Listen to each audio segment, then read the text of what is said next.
Mgbede ọma nọ ụmụ ọdịnala Igbo, ekenekwa m nwoke, ekene m nwanyị. Asị m ka chi tata bụ afọ maara anyị ncha niile mma, ka afọ fọtara anyị ndụ, fọtara anyị udo, fọtara anyị agam n'iru, ihe akụ na ihe enwe enwe, ndụ anyị n'aka nri, ndụ anyị n'aka ekpe. Asị m ka ọmaka na-emela anyị ncha, ka ihe ọma niile anyị ji n'akara wee bịa ụwa ka olu anyị aka, ka anyị pụta ife, ka anyị dị ude, ka anyị dị ka ibe,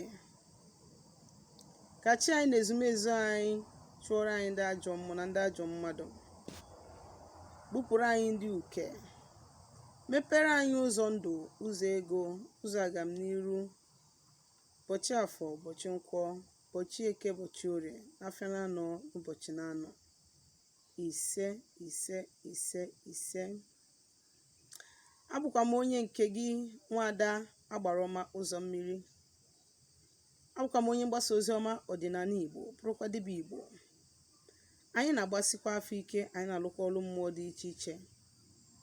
Anyị na-enyere ụmụ Igbo aka ịmara eziokwu gbasara ọdịnala, maka na ọdịnala bụ ụzọ ndụ na ụzọ eziokwu. Ọ usoro ndị nna nna anyị ha ji wee kpee elu Chukwu, site n'ịkwụ aka ọtọ, ịtụ mmanya, ịtụ nzu na edo, na ịgọ ọjị. Ọ ịgọ mmụọ bụ ntọala jikọtara Igbo. Ọ ihe eji wee mara Igbo mgbe gburugburu, metalụ ndị nna nna anyị ha ji wee bie ndụ, bie ogologo ndụ na arụ isi ike, wee chaa isi awọ, wee mụkwa ọmụmụ nwoke na ọmụmụ nwanyị. Wee jiri ọhara wee na-asị ụmụ Igbo ka anyị na-echetaba n'ọdịnala, maka na ọdịnala bụ ebe ejedebelụ, ọ ụzọ ndụ na ụzọ eziokwu. Ịgazikwa n'isiokwu nji maka ya wee bịa tata. Abịara m ịkọwa ihe gbasara iyi ụwa agba nke abụọ. Gịnị bụ iyi ụwa? Kedu ka mmadụ ga-esi wee malụ ihe bụ iyi ụwa ya? Ihe ndị a ka anyị bịalụ ịlụtụ aka tata bụ afọ.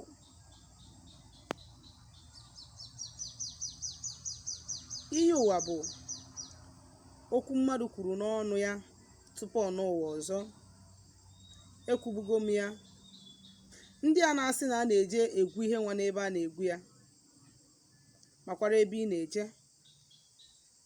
malụ mgbe ije na nke dibịa na-eme pịọ ọdịnala, marakwa mgbe ije na nke dibịa na-eme akụrụngwa, ka ọ hapụ ịbụ ịnọrọ ebe ị na-achọ oke gị anapụ gị nke ije. Ana m ekwu ya na-agwa unu na enwere a lot of spiritual criminals, spiritual wolves. Enwere a lot of demons, a lot of ndị ekwensu, ma ọ bụrụ ndị kpọrọ ndị ụka na-akpọ ha ndị ekwensu. Enwere a lot of ndị ajọ mmadụ pụtara disguise onwe ha na ha bụ dibịa, maka na ha ma gịnị na ndị mmadụ na-anaghachitazi azụ n'ọdịnala Igbo. E disguise onwe ha in the name na ha bụ dibịa. When you go closer to them, they useless you. When you go closer to them, they hijack your stars. When you go closer to them, they destroy you. They remove your crown and place it upon their heads, and you remain empty. Onye kpatara nkụzi asị m unu werekwa ihe m na-akụzi as a highlight. When you have time, go home and learn more. Gakwuru ndị na-emepe ọdịnala. Enwere dibịa wa ọgwụ ka ha na-agwọ. Onwe ndị bụ ọdịnala Igbo ka eji malụ ha. Be sensitive enough to know ebe ị galụ kedu ka ọ dị. If you come to me and your spirit anabatara m, please go. Egbukwa n'oge, gbapụ ya ọsọ. I am not a saint either. Mana ọ ya aka mma na agwalụ m gị eziokwu. Ị mara ebe ị na-etinye ụkwụ, ị mara onye gị na ya na-eme ihe. Dibịa gwa gị mee ihe a, ọ bụrụ na ị ma na such thing, mee ihe a. Especially ndị a na-eme quick money, quick success, quick breakthrough. Ọ na-ahịa ha arụ dibịa sị gị mee ihe a kịta kịta iwele ha je mee nke mee nke ka ihe niile eme. Please be careful. Ihe a wee ime ọkwa ka ngakwa n'ihe nji maka ya bịa. Mgbe na-asị gị gịnị bụ iyi ụwa? Iyi ụwa bụ iyi mmadụ ṅụrụ, okwu mmadụ kwubiri n'ọnụ ya n'ụwa nke ọ dị tupu o mee gịnị ọ n'ụwa ọzọ. Ụfọdụ sịrị na a na-egwu iyi ụwa egwu. Amakwa m ihe a na-egwu mụnwa amaghị m. Ihe ha na-egwu mụnwa I don't know. Ọ ha nwa mere invoke ebe ahụ wee gwube ya amaka amarọ. Mana ife m chọrọ ịgwa gị bụ iyi ụwa bụ okwu ekwuru n'ọnụ. Use go to common man's understanding. Megodi ihe a niile align, please. Kedu ihe bụ iyi n'asụsụ Igbo? Is it not oath? Do you take an oath with your mouth and bury it on the ground? How possible do you think na ọ dị mmadụ iyi mmadụ nwere anyị igwupụta ya n'ala? Onye Igbo, ekwekwala erie gị na chọọchị, erie gị n'ọdịnala Igbo. Remember, you have powers to manifest from within you. It is not everything that Edibia tells you that you believe. Yes, it is good you listen. Mana gịnị, when agbasialụ gị afa, ndị Igbo si na ọ na-agbalụ onye ma ife afa. Ọ na-agbalụ onwe ya afa. O juru uche na-agbalụ onwe ya afa. Dibịa na-agbalụ onye ma ife afa. O juru uche na-agbalụ onwe ya afa. Dibịa wee gbalụ ofe ka afa. Ofe ka efere isi wee tinye n'ọfịa. Ota nnọ, ana m ekwu ya kịta. Ụwa ọzọ mma bịa, enwekwu m ike ịbụ nwaanyị ọzọ. M na-ekwu ya currently. Mma na-achịkwatu nwoke mbụ na mbụ. Ihe a wee iyi na-aṅụ ya. I am using my mouth to recreate my next reincarnation. You understand? Eji m ọnụ m na-ekeghali ihe nchọrọ ka ọ dị mgbe mma n'ụwa ọzọ.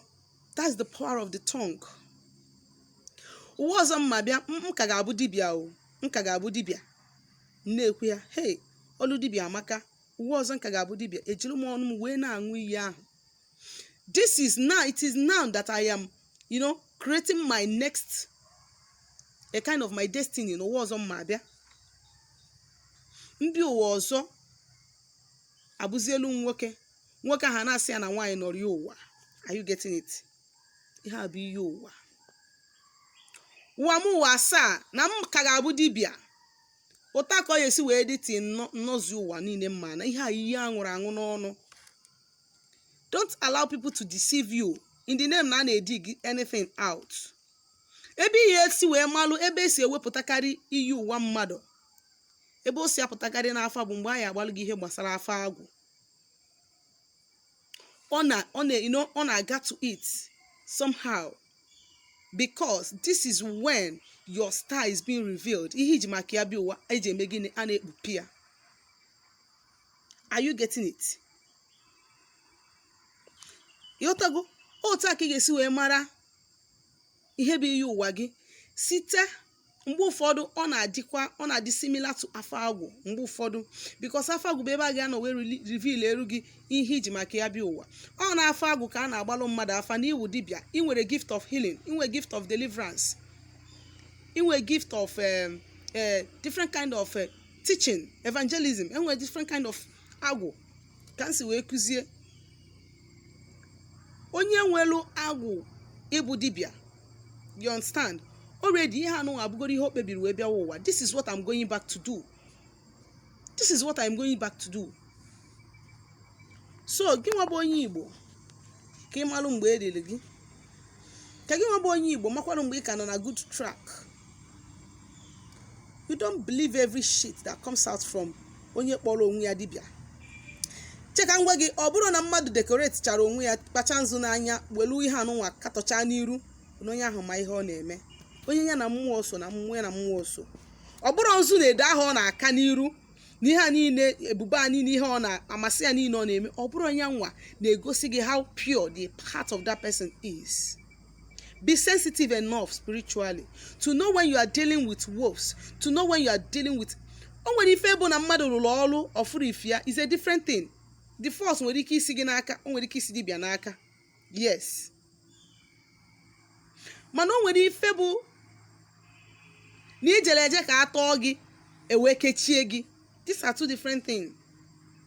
Ị mara ebe ị na-azọnye ọkpa mgbe a na-asị gị iyo, wee mara ihe ị na-edi gị out, ka hapụ ị na-eme gị the more you look the less you see. Aka m bụkwa onye nke gị Nwaada Agbaroma ụzọ mmiri. Chisekwa na abụ m onye mgbasa ozi ọma ọdịnala Igbo, bụrụkwa dibịa Igbo. Ọ bụ na tata bụ izie gị sonyere anyị na-asịkwa gị nnọọ. Na-asị gị echefukwana binyere anyị aka ma gbasakwa ozi a ka ndị enyi gị nwee ike na-enwetakwa ozi mgbe ọbụla anyị wepụtara nkụzi anyị. Biko onwe ajụjụ nwere ịjụ m gbasara ọdịnala Igbo ma ọ na ịchọ ka anyị gbalụ gị afa ma ọ lụọlụ gị ọlụ mmụọ, biko dere m meseji na my WhatsApp nọmba na 07037311663. Ngwa ka emesịanụ.